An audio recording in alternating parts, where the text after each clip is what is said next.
like us and we had a talk, he could see, like, where we're coming from.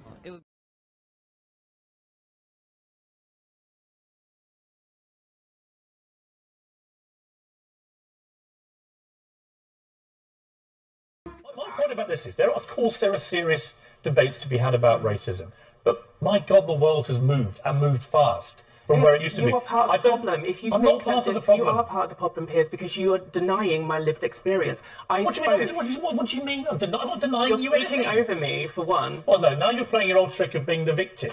And you played that you immediately came out after you were fired with all the stuff about all the insults you've had and so on and so on. Of course you're going to get insulted. I don't agree with the way they've insulted you, but when you call every white person racist and say we're all... My mother's well, I was going to ask when you say, I don't have the energy to talk about the racial violence of white people anymore, yes, all white people, when you call us a bunch of violent racists, all of us, we are going to get annoyed. You think the hundreds of thousands of people on food banks in this country, white people amongst them, are privileged? They have more privileges than you? I did not say that. I did a wealthy not say supermodel? I did not. Please show me my bank account. All right. We'll make a lot of money out of this. So let me ask you again. Do you think that white people on food banks in this country are more or less privileged than you? I did not say that, Piers. I said... You just implied that. You said that all white people have privilege. Let me speak, please. I'm saying that if a person is at the food banks and they're white and there's their counterpart and that counterpart is black, that white person has more of a chance of getting out of that situation than their black counterpart. Where's the evidence for that? Because of white privilege. Really? White people have more access to housing, so poor white people, just to clarify, poor white people have a better chance in Britain of getting out of their poverty than poor black people? Yes. All of them? I feel like I'm up against the wall with you, Piers. No, you're not. What you're up against is somebody challenging you on your public statements, yes, which you've managed to turn into a massive, great story of your poor victimhood. And I'm telling you, now you're sitting here, that I think when you say all white people are racially violent, that is deeply offensive. Why isn't it weird that there's a bunch of old white men sitting in a room making legislation about what I can and can't do with my body?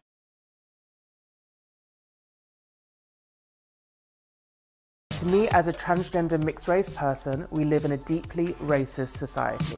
The government's race audit for England identified discrimination against people of colour in many of our institutions, ranging from the police to the justice system to schools. Does this surprise you? It's old news to me and almost a bad joke to identify it now. It's something that we've known for years, but the political will has not been there to deal with it, and I'm not sure it is now. Why should we expect anything else from a country that's built its success on the enslavement of non-white people? It's that continuous cycle of racism that explains where we are now.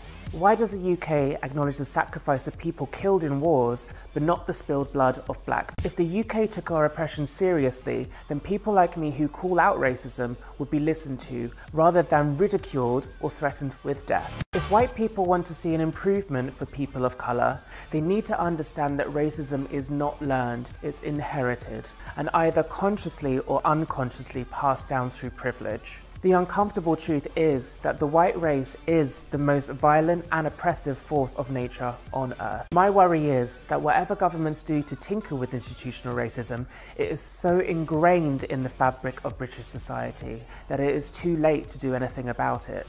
And from the World Cinema in Herne Hill to our own little cinema here in SW1, Monroe joins us now. Thanks for joining us and for your take. Is Britain a deeply racist society? We live in a society where we won't even talk about it. So until we actually we've only just really started talking about modern day racism. When we talk about racism, we're always, either talking, sorry to bring up what you talked about, but we're either comparing to America, which is wholly, wholly different. The history is very, very different. We celebrate the empire here, but the empire has a horrible history for people of colour, but we have a multicultural society. So there's this imbalance, and especially when it comes to education, the whole system needs to change. But let me look at education. Let's look at the figures on education. 33% of white kids go to university or further education. 37% of black kids go to university or further education. 67% of Indian kids go to university or further education. 76% of Chinese kids go to university or further education. Where's the racism in that? I'm talking about how people's history and how people's But I'm talking about now and the chances of young children. I'm not talking about their... But what's wrong with these figures? I'm about to tell you. I'm not talking about their academic performance. I'm talking about how we are taught about each other. If black kids aren't being taught about their histories, if we're being taught, you know, that white history is paramount, that's essentially feeding into a white supremacist narrative.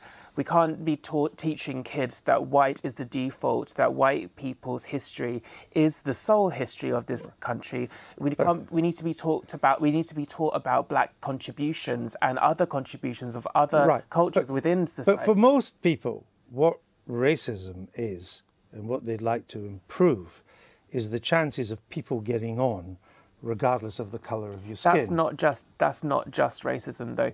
I'm talking about the mental health. But it's still quite an important thing. And these figures would suggest that as a country, we're doing reasonably well. No, that's facts and figures. But you think, yeah, well, facts and figures are important.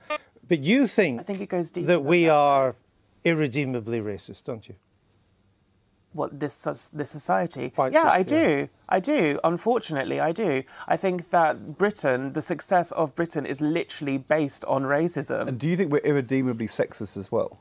100%. But if you take something like gender, I think we are making advances in terms of gender pay. All men smashing down the patriarchy, we are going to be on that page. So I think, yes, but we can make progress. I think we can make progress and we can combat it. But if it's irredeemable, you can't make progress. I mean, it's fighting human nature, and humans are flawed. Humans are flawed, but you seem to think that white people are uniquely evil. I didn't say that. I didn't say that individual people are unique. Well, I'm talking about society. No. You said whites are the most violent and oppressive people. On Earth. Well, yeah. That's what you said in your film. And if you're going to go back so that to would seem to me that statistics point that out too. Really? Well, yes. The Chinese were massacring Chinese and other races long before they'd ever met a white person. Attila the Hun wasn't white. It's the same in the subcontinent if you go back hundreds of years as well. The genocide in Rwanda was black on black. So is the Congo, which is the rape capital of the world. These things have got nothing to do with white people. 85% of whites in this country feel they belong to Britain. 84% of Asians. 81% of black people. It's not clear that non-white people in this country feel the way you do. Carlito, stop. I'm into Basically, white feminism is feminism that ignores intersectionality. So not all feminists who are white feminists. But most white feminists are white. Okay, that was weird.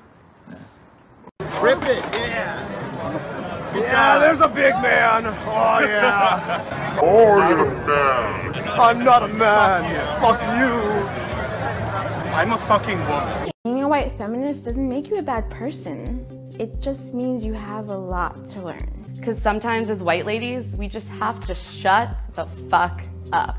White people's opinions should be devalued because of their skin colour. You might have also heard of that as something called racism. White people just don't have to think about things like race on a daily basis. Right, because it's not as if there's a nationwide race-baiting political movement interrupting major political events every day, giant networks making TV specials about white privilege, and hundreds of thousands of social justice warriors bleating about it every single day, is it? So for me today, I'm talking about safe spaces being somewhere where you can be who you are without fear of being surveilled, having violence committed against you, or being harassed. And I think it's a good idea to have everywhere. America was built on the idea that we could express our religious freedoms, that we can have free speech. I know that's something that you very much believe in. Yes. And I think it's, you know, a necessary thing. And we're talking about safe spaces for Muslims. We need to recognize that we've been surveilled for a very long time. I converted to Islam 2 years ago, but for folks who have been Muslim and living in America, it's a crisis for them because, you know, you're being surveilled, you're being watched, and children are being affected. In my safe space, your safe space, bulletproof windows, troll-safe doors, nothing but kindness in here. You might call me a pussy, but I won't hear you in my My safe space. My safe space. We need to be speaking about what the root of racism, what the root of sexism is. And sexism doesn't come from women. So of course it's caused by men. This is a social construct. You don't think women can be sexist? I don't think that women can enforce misogyny. What a load of nonsense. No, because it's all... You don't think any women can be sexist? Women don't uphold the patriarchy, Piers. That is not the case. The patriarchy. What's that? You don't know what the patriarchy is? I do, but explain it. The patriarchy is basically a structure that puts men at the top of power. So... It's not women that enforce the patriarchy. Women don't have anything to... The 5 most powerful people in this country currently are women. How does that sit with your patriarchy? Do you know what the concept of white privilege is? The concept of white privileges. Yeah. Ever hear that? I've heard of it, but I don't think about it. When you wake up in the morning, do you immediately think about and are consumed with the idea of white privilege? No. You don't think about that all day long, every day? No? No, I'm not consumed with it at all. I teach students I'm not consuming anything except for runny noses and pencils. My mom didn't raise me to view color as the object of anything. Would you even think it's damaging to tell your kids and teach your kids, if you're a black kid, that you're not going to succeed in life because you have Of course. privilege? Of course. It makes them think, okay, well, I'm going to be nothing. If I want to be a doctor, I can't even do that anymore. It gives them no hope. Color ain't stopped nothing. I mean, it's a myth. It's America. If you're willing to put forth an effort, you'll do what you got to do. I got kids in here, man, that's lawyers, doctors, that they grew up out of this building. I know it sounds cliche, but I can accomplish anything. If you let something stop you, then that's you. Me, I ain't let nothing stop me. My daughter is graduating at the top of her class. I'll say to them, how many black people do you know? Do you think that sometimes white people just kind of shut up a little bit? Yeah, for sure. That white people should definitely shut up. We white Americans need to do a better job of listening when African Americans talk.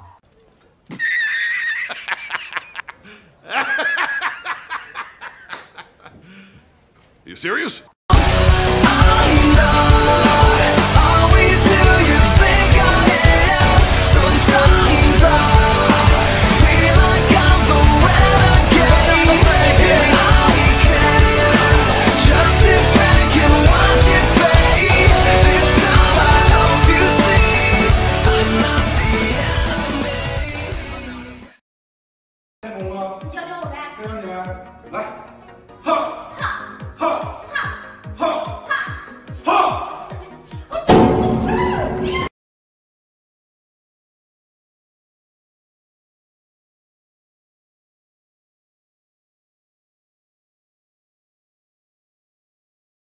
will one day live in a nation where they will not be judged by the color of their skin, but by the content of their character.